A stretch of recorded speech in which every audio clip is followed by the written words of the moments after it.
I always dreamed of having the kind of wedding where my parents would be beaming with pride, where my mom would hold my hands and tell me how beautiful I looked, and my dad would dance with me to some old song that made us both cry.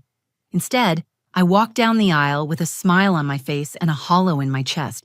My parents were there, yes, but they were pale, stiff, and dead silent. When I said "I do," my mom's face crumpled, and she began to cry. My dad just stared at Jalen like he was watching something horrible unfold in slow motion. Not once did they smile. At the reception, while everyone else danced and laughed, my father pulled me aside. He held both my hands like he used to when I was a little girl and scared of thunderstorms. He looked at me, not angry, not disappointed, but terrified. He said, "You can't be with him. Alara, you don't know who he really is." My heart dropped. I thought maybe he'd found something out. Maybe Jalen had a secret past, a criminal record, something shameful. But I had done my homework. I knew who I married. At least I thought I did. I begged him to tell me what he meant.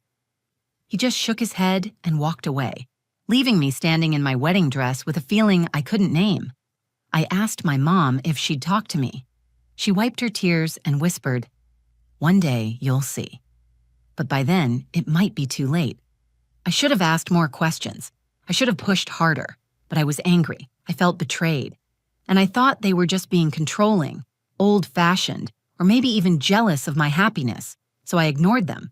I shut that door and told myself I was starting a new life with the man I loved. Jalen was everything they weren't: calm, gentle, attentive, loving. That night, I flew out with him to Paris for our honeymoon. We stayed in this cozy little loft in the 3rd arrondissement, with ivy on the windows and the smell of espresso drifting in from the cafe downstairs. For a while, I felt free, like I had left the drama behind and stepped into the life I had chosen. But then something happened. 3 days in, Jalen left his bag on the bed while he stepped out for croissants. I wasn't snooping, I was just unpacking. But when I moved his things aside, I saw an old black laptop tucked between his shirts. Not the sleek silver one he always used. This one looked like it hadn't been touched in years. I opened it thinking maybe it belonged to someone else. But it turned on. The screen flickered and a folder appeared. It was the only one on the desktop. It was titled EMC, restricted, my initials. I froze. I don't know what made me click on it. Curiosity, instinct, fear? It asked for a password. I tried my birthday. It opened.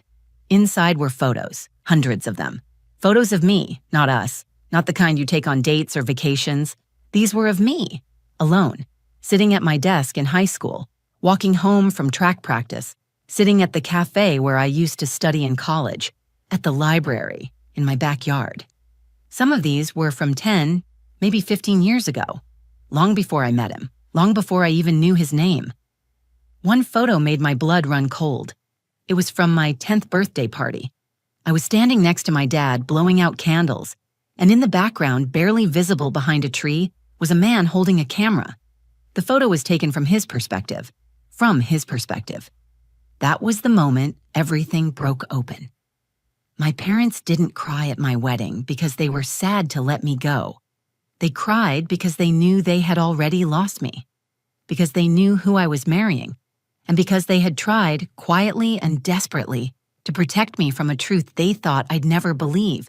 But the truth was sitting in my lap, in the form of a laptop full of memories that were never mine to share.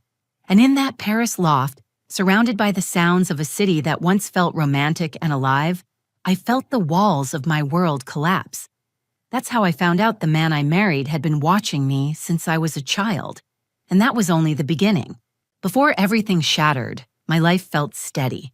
I lived in Atlanta, running a little bookstore I inherited from my grandmother.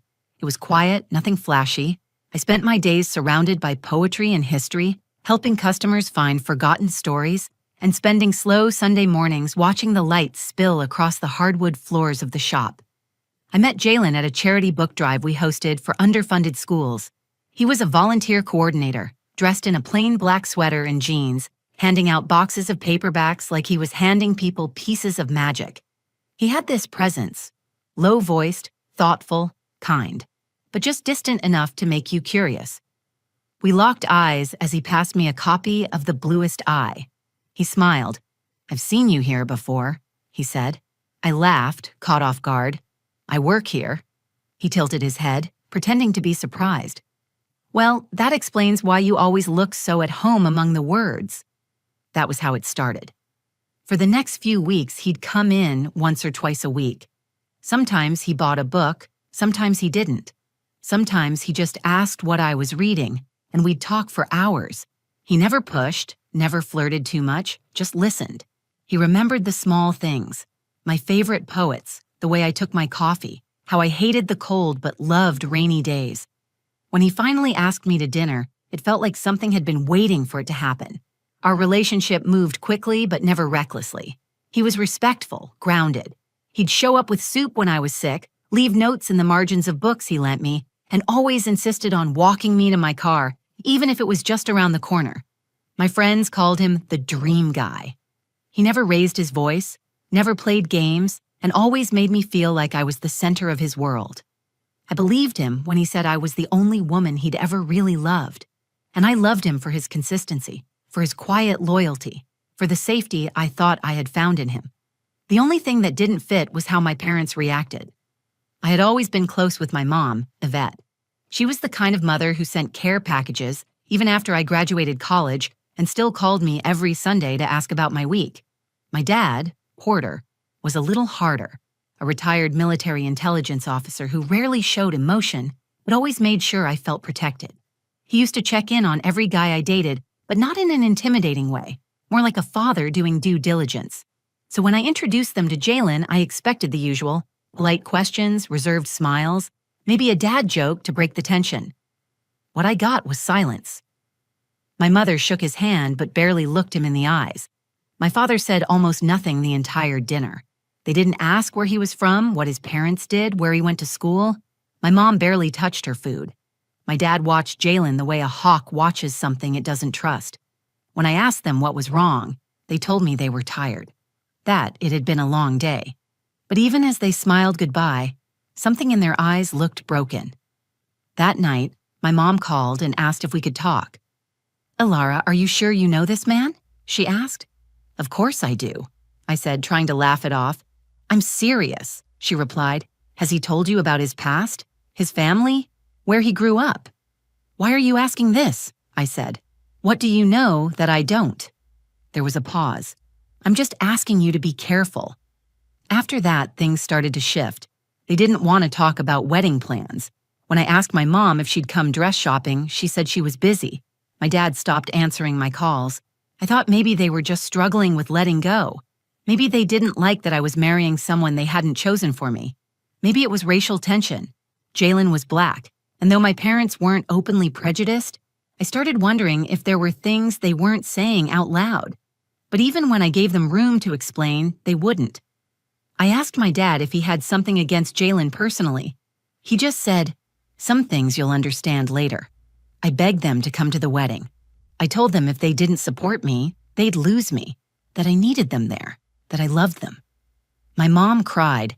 My dad looked like he wanted to speak but swallowed it down. Then they walked away. Still, I married Jalen because he loved me, because he never judged me, because he made me feel seen. I believed that love was a choice, and I chose him.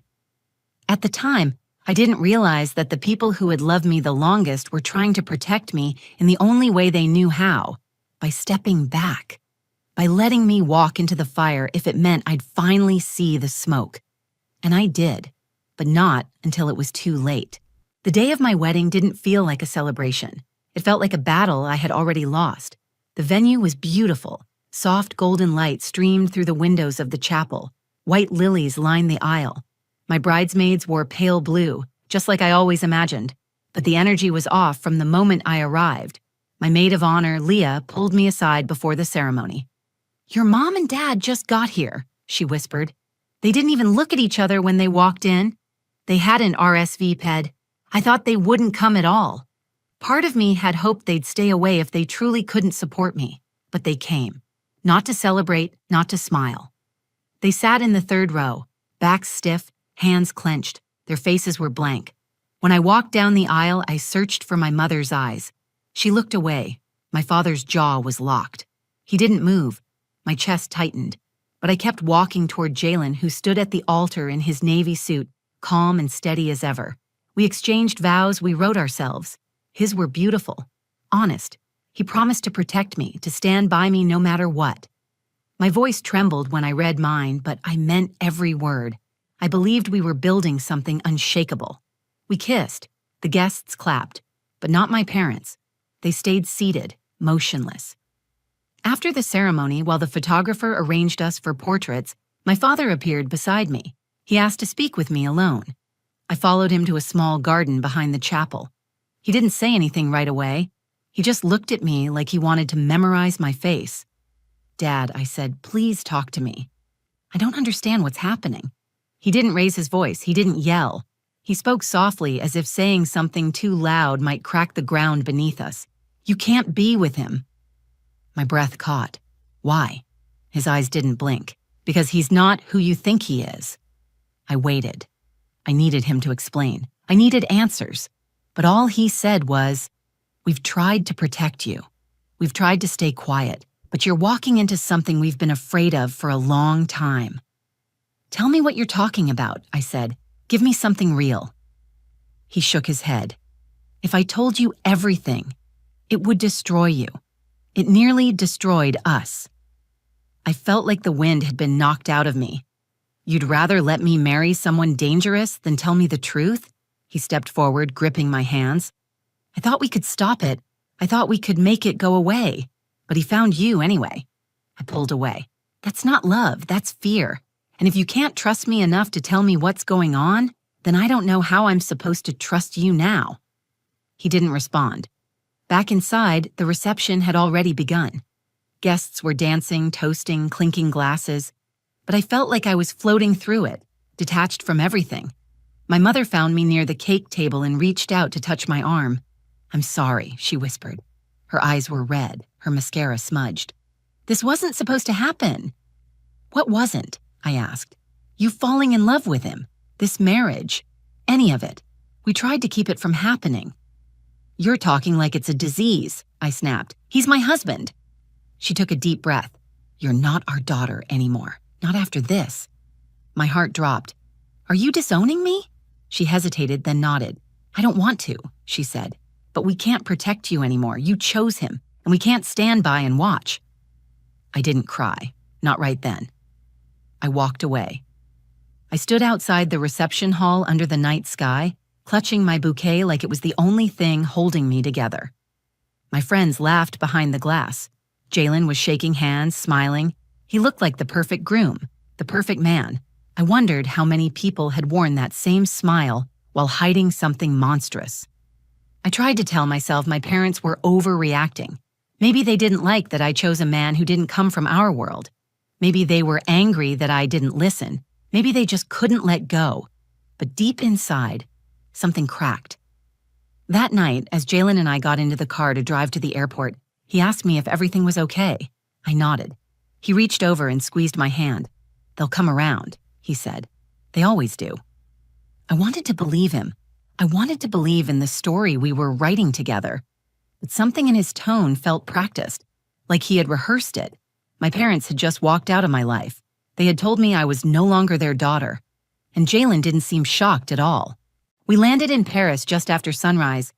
The city felt untouched by the chaos I had left behind. It welcomed us with soft light, warm coffee, and the hum of a language I didn't fully understand but always loved hearing.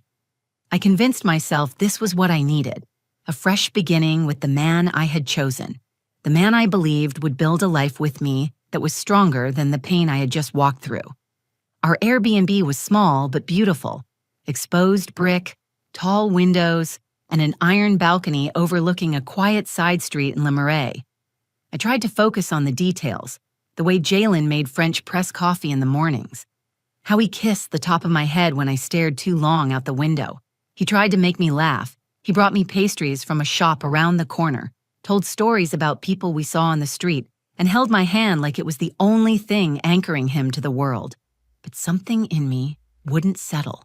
Every time he touched me, I felt a flicker of something I couldn't name. Not fear, not doubt, just a subtle, sharp alertness. My father's words echoed in my mind. He's not who you think he is. I wanted to ignore it. I wanted to prove that love could drown out the noise, that choosing him meant choosing peace. But on the third day, the noise became impossible to ignore. That morning, Jalen said he was going for a walk alone. He didn't usually go out without me, but I didn't question it. He said he wanted to pick something up for me, something special. After he left, I decided to tidy up. I was folding our clothes, clearing the breakfast dishes, trying to distract myself. When I opened his suitcase to put something away, I found a black laptop tucked under his sweaters. It wasn't the silver MacBook I had seen him use for work. This one looked older, almost forgotten. Dust lined the edges of the screen. There were no stickers, no signs of wear. It looked untouched, unused. But it was there, packed deliberately. I shouldn't have opened it. I know that. But something about the way he had hidden it, the way it sat beneath layers of clothes, made me feel like it wasn't just a backup computer. I pressed the power button. The screen flickered to life. The background was plain black. There were no desktop icons except one folder sitting alone in the center of the screen. The name of the folder made my skin tighten. EMC, restricted. Those were my initials. My full name is Alara Marie Kane. The folder was password protected. I sat still, staring at the prompt. My pulse thundered in my ears. I told myself it was a coincidence, that it had nothing to do with me, but my fingers moved before I could stop them. I typed in my birthday. The folder opened. Inside were hundreds of image files, no labels, just numbers. I clicked one at random. It was a photo of me, sitting in the back corner of my high school classroom. I was 16, maybe 17. I was writing something. I didn't know I was being watched. I clicked another. It was from the track field at my old middle school. I was standing alone, holding a water bottle, looking over my shoulder. My face was blurred slightly, like the photo had been taken from far away. Another photo showed me walking to the bookstore I now owned, back when it was still my grandmother's. I was 18. I hadn't even met Jalen yet. I clicked faster. My hands were shaking. Images of me, eating lunch on a bench at university, reading by the window of my dorm, walking through the park with friends, sitting alone at cafes, always alone, always unaware. Then I saw it. A photo from my 10th birthday. I was in the backyard standing in front of a cake. My dad was beside me, smiling. In the background, partly hidden behind a tree, was a man holding a camera. I zoomed in. The face was blurry, but the posture was familiar. His build, his stance, the shape of his jaw. It was Jalen. I stumbled back from the screen. I felt like I had stepped outside my own body. I couldn't breathe. I closed the laptop, placed it back under the clothes exactly as I had found it, and sat on the edge of the bed, waiting. When he returned an hour later, carrying a tiny pink box with macarons and a single white rose, I smiled. I took the rose. I said thank you. Inside, I was screaming. That night, I lay next to him in the dark, eyes wide open, listening to him breathe. I didn't know who he really was, but I was starting to understand why my parents walked away. The morning after I opened the folder, I didn't speak. Jalen made breakfast, soft scrambled eggs, toast with raspberry jam, a cup of black coffee just the way I liked it. He acted like nothing had changed, like the floor beneath us hadn't cracked wide open. I smiled when I had to. I nodded when he spoke. But inside, I was turning every memory over, searching for missed clues. How long had he been watching me? Why me? What was real between us, if anything? When he left to take a call in the hallway, I opened the laptop again. I needed proof, something undeniable. I went deeper into the folder. There were videos now. One showed me on a swing set at a park I used to go to with my cousins. I was 11. The camera zoomed in and followed me even as other kids ran through the frame. There was no mistaking it anymore. This wasn't a coincidence. This wasn't research. This was obsession. I found a second folder titled Archives. Inside were handwritten notes, scanned journals, even lists of my daily routines from different years. He had documented me, my childhood, my habits, my patterns. Page after page of dates, times, locations, observations. It was like reading a biography written by someone who was never supposed to know me. At the bottom of one journal entry, I saw a name. Porter Kane, my father. He had known Jalen. I scrolled further and found a scanned letter. The date was 15 years ago. My father's signature was at the bottom. It was a termination notice. Porter had hired Jalen through a private intelligence agency when I was 10, shortly after a home invasion attempt. Jalen had been assigned as an off-site security shadow, someone to track my movements quietly just in case there was ever another threat. But the job ended a year later. The threat was gone. The case was closed. My father's letter instructed the agency to pull the team back and cease all surveillance. But Jalen didn't stop. He kept following me on his own. He kept taking pictures. He stopped working for the agency and started working for himself. And somewhere along the line, it wasn't about protection anymore. It was about possession. I heard the front door open. Jalen was back. I shut the laptop and slid it under a stack of folded clothes. My chest was tight. My mind raced. But I stayed still. He leaned against the doorway, smiling softly. "You okay?" he asked. I nodded. "You've been quiet." "I didn't sleep well," I said. He stepped into the room and knelt in front of me. "I know this trip hasn't been what you imagined. Your parents. I hate what they did to you." I looked him in the eye. "Did you know my father?" He froze. For a second, he didn't say anything. Then he smiled again, but it didn't reach his eyes. "I did," he said, "years ago. Why didn't you tell me?" He sat back slowly, exhaling like he was choosing his words. "I thought it didn't matter anymore. I was assigned to your family when you were little. Just a security detail. I never interacted with you." I stared at him. "You followed me. You took photos. You logged my every move." His face didn't change. "I was protecting you," he said calmly. "You were stalking me." He reached out for my hand. I pulled it away. "You can't understand," he said. "You were the only constant in my life. You were light. You were peace. Watching you made me feel human." I stood up. My legs were shaking. "You built a relationship with me based on information I didn't even know you had. Every conversation we had, you were 10 steps ahead because you already knew how I'd react. You knew what to say, what I loved, what I hated. You didn't fall in love with me. You created me." "I loved you," he said louder now. "I still do." "No, you loved the idea of me. You built that idea by stealing pieces of my life." He moved closer. "Alara, please don't do this." I backed away. "Stay where you are." His voice dropped. "You have no idea how much I've given up for you. You've taken everything from me. My trust, my past, even my parents. They abandoned you." "No, they tried to protect me from this, from you." His face twisted. For the first time since I met him, I saw a flash of something I had never seen before. Control slipping. I grabbed my phone, walked into the bathroom, and locked the door. I sat on the floor and called my father. He answered on the first ring. "Dad," I said, barely able to get the word out, "you were right." He didn't ask questions. He just said, "Where are you?" That night, my father booked a flight to Paris and arranged a hotel for me under a false name. I left while Jalen was asleep, my bag already packed. I took the laptop with me. When I got to the hotel, I collapsed into my father's arms and cried until my ribs hurt.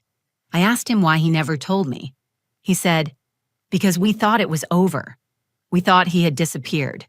And when you told us his name, it was like hearing a ghost come back from the dead." I married a man who had been haunting me since I was a child. And for the first time since the wedding, I finally felt safe. Back in Atlanta, the silence of my apartment felt heavier than anything I had carried in Paris. The rooms were exactly as I had left them.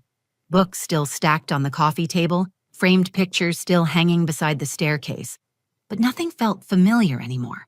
I had walked into that honeymoon thinking I was beginning my life. Instead, I had walked into the truth. I filed for an annulment 2 days after I returned. My father contacted legal counsel through someone he trusted from his old network. I handed over the laptop and every file I had found. I never saw Jalen again. He didn't try to call. He didn't try to come back. It was as if the version of him I knew vanished the moment I saw the real one. My mother came over the night I unpacked. She brought soup and the sweater I used to steal from her closet in college. When she hugged me, I didn't let go for a long time. "I'm sorry," I said. "I should have listened." "You couldn't have known," she whispered. We should have told you everything. We thought we were keeping you safe." "You were," I said, "but I wasn't ready to see it." My father didn't say much at first. He just sat at the kitchen table staring at his hands. He looked older, tired. He had carried this burden for years, and watching me fall into the very trap he had tried to protect me from must have crushed him. "I thought we had erased him," he said. "We scrubbed every trace. We tracked his movements until he disappeared. But he found a way back." "You couldn't have stopped me from loving him," I said. "But you tried to keep me from being hurt. That's more than I can ever thank you for." There's a special kind of grief that comes when you realize you were never truly loved, or when you realize you were loved in a way that stripped you of your freedom. Jalen didn't hit me. He didn't raise his voice or tear me down. He gave me everything I wanted before I even knew I wanted it. He built his love around my patterns, my preferences, my past. He didn't love me. He controlled me through affection and attention. What I mistook for connection was obsession dressed in kindness. In the weeks that followed, I kept thinking about the wedding, the vows, the way I had promised my life to someone who had stolen pieces of it long before I even met him.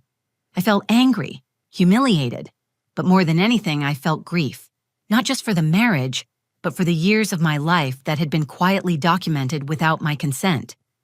I started therapy. I told my story to a small circle of women I trusted.